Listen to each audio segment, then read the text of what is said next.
ਸਤਿ ਸ਼੍ਰੀ ਅਕਾਲ ਸਾਰਿਆਂ ਨੂੰ। ਅਸੀਂ ਅਰਸ਼ ਕਲੈਕਸ਼ਨ ਸ਼੍ਰੀ ਮੁਕਤਸਰ ਸਾਹਿਬ ਤੋਂ ਅੱਜ ਆਪਾਂ ਤੁਹਾਡੇ ਕੋਲੇ ਲੈ ਕੇ ਆਏ ਆ ਅਨਸਟਿਚ ਸੂਟ ਦੇਖੋ, ਜਾਮ ਕਾਟਨ ਦਾ ਸੂਟ ਹੈ। ਸੂਟ ਦੇ ਉੱਤੇ ਥ੍ਰੈਡ ਵਰਕ ਦਾ ਕੰਮ ਹੋਇਆ, ਬੁਟੀਕ ਸਟਾਈਲ ਦਾ ਸੂਟ ਹੈ। ਸੂਟ ਦੀ ਫਿਨਿਸ਼ਿੰਗ ਚੈੱਕ ਕਰੋ, ਵਰਕ ਵੀ ਬਹੁਤ ਸੋਹਣਾ ਹੋਇਆ। ਆਪਾਂ ਤੁਹਾਨੂੰ ਵਰਕ ਵੀ ਜ਼ੂਮ ਕਰਕੇ ਵਿਖਾਉਨੇ ਆ। ਨਾਲ ਸਿੱਪੀ ਦਾ ਕੰਮ ਹੋਇਆ ਵੇ।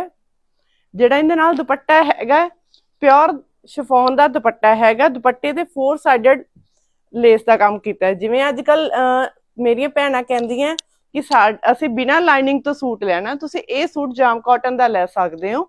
ਇਹਦੇ ਚ ਜਿਹੜੇ ਆਪਾਂ ਤੁਹਾਨੂੰ ਕਲਰਸ ਦਵਾਂਗੇ, 4 ਕਲਰਸ ਹੋਰ ਦਵਾਂਗੇ। ਜਿਹੜੇ ਇਹ ਸੂਟ ਦਾ ਬਾਜ਼ਾਰ ਵਿੱਚ ਪ੍ਰਾਈਸ ਹੈ 1500 ਰੁਪਏ, ਸਿਰਫ ਜਿਹੜਾ ਅੱਜ ਆਪਾਂ ਤੁਹਾਨੂੰ ਇਹ ਪ੍ਰਾਈਸ ਦਵਾਂਗੇ ਸਿਰਫ 950 ਰੁਪਏ ਦਵਾਂਗੇ।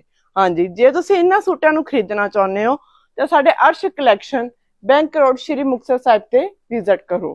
ਧੰਨਵਾਦ ਜੀ।